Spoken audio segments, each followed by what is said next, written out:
अस्सलामुअलैकुम वरहमतुल्लाहि वबरकातुह। नाजरीन, आपका खैर मकदम है तहलका न्यूज़ 7 लाइव स्टूडियो में और मैं हूं आपका मेज़बान रशीद आलम अल हफीज़ी।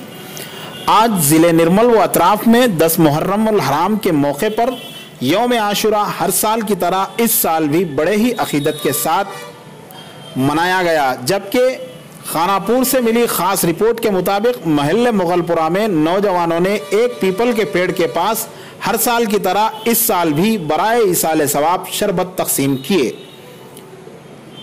बताया गया है कि सवारी लेकर मोहम्मद हनीफ ने तकिया से रवाना हुए।